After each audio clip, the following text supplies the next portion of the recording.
What's up? We are live. Probably obviously not gonna have anyone on my channel, but whatever. Who cares? So, hey everybody, it is Sunshine. Let me cut this light down because it's killing me. Oh my god, it's all in my eyes.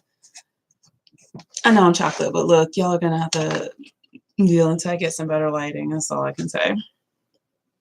Anyways, so yeah, thought I'd go live for a hot second and just say hey to everybody. It has been officially 1 year since my gastric sleeve surgery.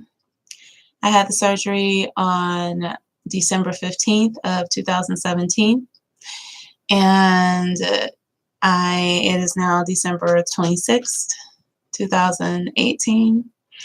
So I am 1 year and 11 days out from my surgery.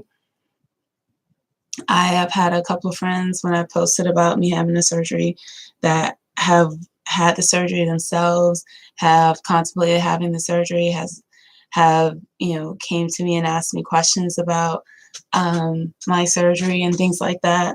And so I decided to do my best to kind of answer those questions for them the best I could. I'm going to try not to let this be all emotional, but unfortunately it may, because around this time last year is when I talked to one of my very close friends, and she wanted to get the surgery too. BT does, by the way. I went from being 330 pounds at my heaviest weight last year. And as of this year, I am 240 pounds. I made it all the way down to 232, and then I got booed up. And then I kind of, gained a couple of those pounds back. Plus, it's the holidays and everything, so it is what it is. But I am hoping that I will be able to do better. Plus, it's a combination of some things that are going on. It's not just the whole me eating a little bit, well, eating more, as much as it is also me being on birth control, and those hormones have been killing me. Oh my God, like it is so horrible. I hate being on birth control. This shit sucks so much. But I have the next one implant, so I have a little implant in my arm, and it does the job of like blocking those little spermies from getting around. But the problem is it definitely gives you a very ravenous appetite, and I get these crazy ass cravings. Like seriously, I'll taste one thing and I'm just like, oh my God, I love this, I want to eat more of it, and then I will eat all of that for like a day or two. My boyfriend's mom had us over for Christmas Eve, to exchange presents and things like that. And she cooked amazing prime rib and baked potato, and then we had dessert and we had cheesecake. I've never been a cheesecake fan. Like I'm okay with not having it, but evidently this was like cheesecake life needed to happen. And so I had a piece of cheesecake, and then I had another piece of cheesecake, and then I had another piece of cheesecake. Now, granted, these were like, little smaller, slices of cheesecake, but nevertheless, I had three of them bad boys. So yeah, the appetite is strong. Yes. And beforehand, like before I had the what do you call it? Before I had the birth control, I was taking Vyvanse, which is a ADHD medication, and I was good with that. And that totally killed my appetite, so it was great. Unfortunately, now, even with me having the Vyvanse and the implant, I thought that the Vyvanse will still stop me from wanting to eat. No. Vyvanse is like, yeah, we're just gonna stay over here in the corner and let you eat whatever the hell you want to. It sucks.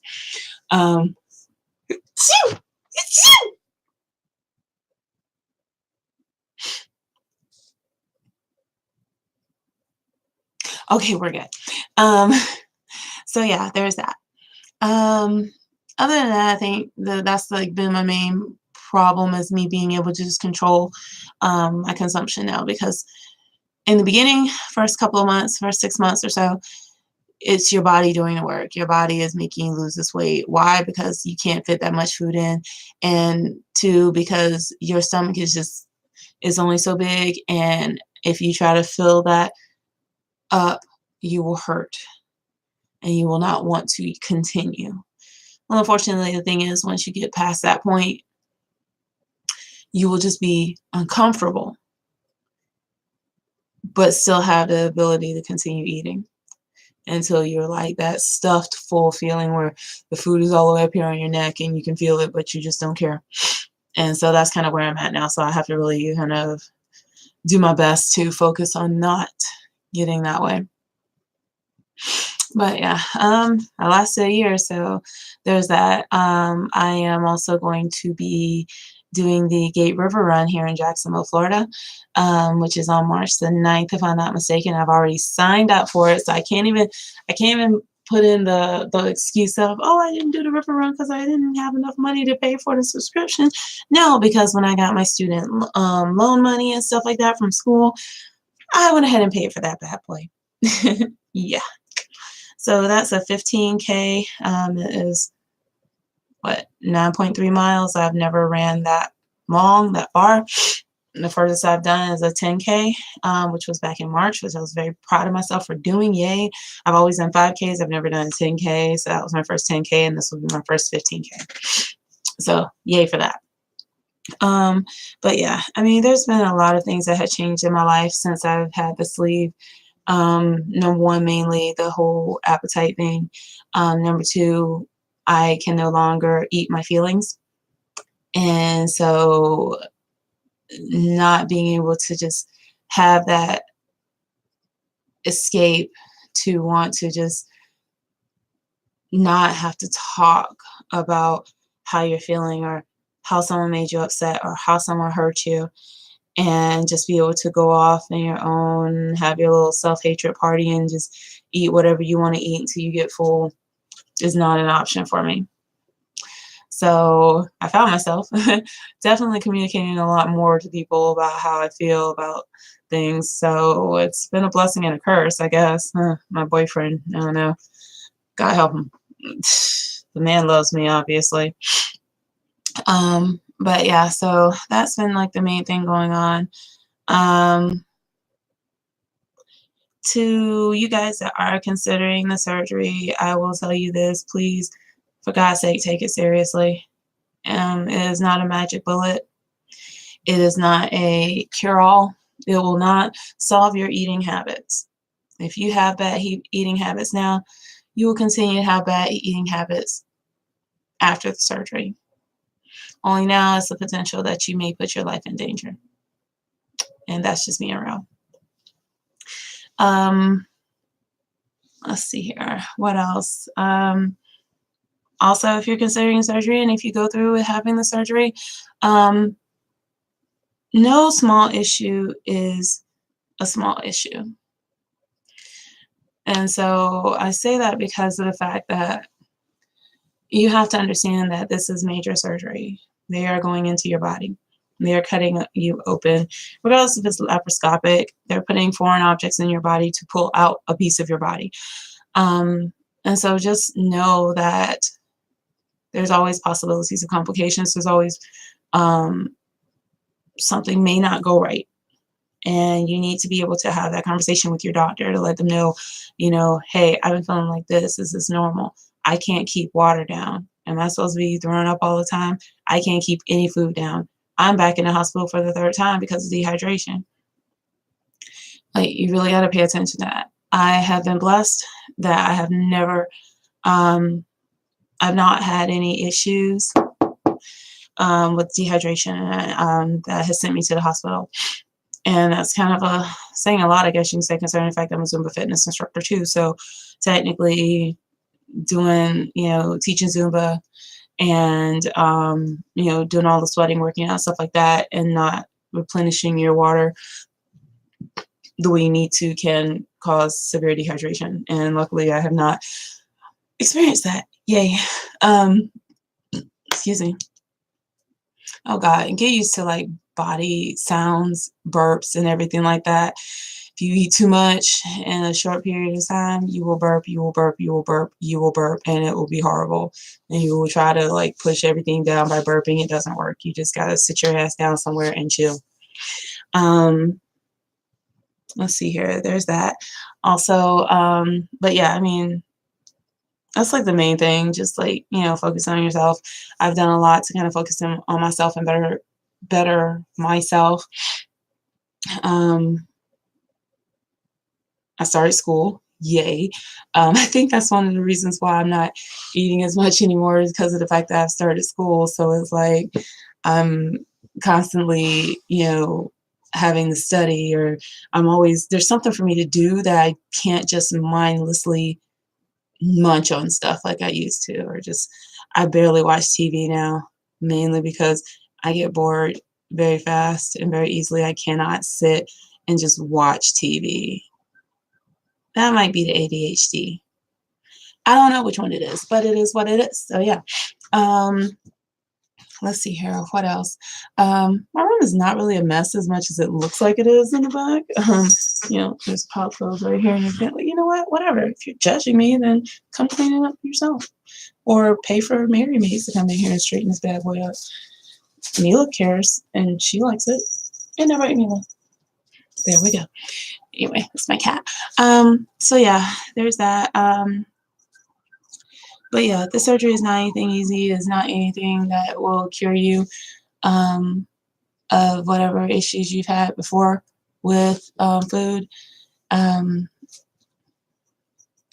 unfortunately, I lost a very dear friend of mine this year that had the surgery just after me. She went to Mexico to have her surgery because unfortunately her insurance for her job did not cover the surgery. So she elected to go to Mexico to have it done, which, from my understanding, the surgery was a success. She came back to the States, but had some complications thereafter. Like I think I saw her probably a month and a half, um, maybe just a month after her surgery. And, she was telling me that everything was fine and I was believing her. Little did I know that that was not really the case. And in August, we lost her. And it sucks because she left behind two very amazing and beautiful kids at such a young age. I mean, granted, they were high school age, but still, I don't think I could deal with, losing my mom. If I was, going through high school, or just graduated high school and about to try to start college and don't have your mom there.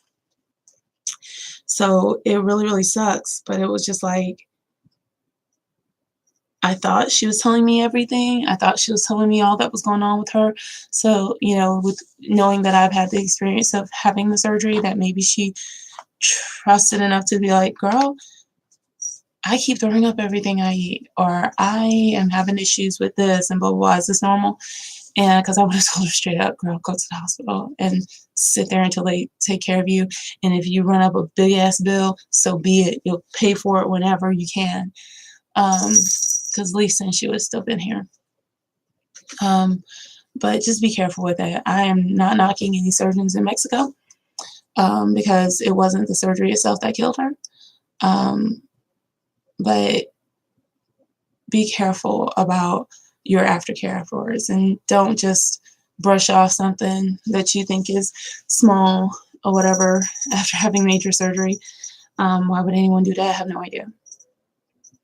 But yeah, other than that, I mean, I've been doing okay.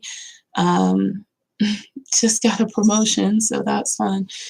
At my job, I don't know what to do with myself. Um, and will soon be getting my bachelor's degree in communications and then moving on to being a motivational speaker and life coach, and hopefully best-selling author, or at least an author, period. We'll see. But anyway, you guys, I'm not gonna stay on here that long. Nobody's watching anyway, so it is what it is. I'm not that popular yet, but you know, you guys will come back on this bad boy in a couple of more months and be like, this was her first, you know, one of her first live videos, and she was garbage, but whoa, look at her now. That part. And plus, I know I haven't beat this face and everything at all today. Like, I know I look a hot mess, but it is what it is. My boyfriend like it, so there's that. Anyway, so it's been real, you guys. I am going to go ahead and hop on off of here. Maybe play some video games. I gotta figure out how I'm gonna, yeah, I'm gonna play my PlayStation. I'm gonna figure out how to stream from my PlayStation. I've streamed from my computer, The Sims, and now I'm gonna figure out how to stream from my PlayStation. Maybe play a little Call of Duty, shoot some people, get shot. Mainly probably get shot, but it'll be fun either way. So talk to you guys later. Peace.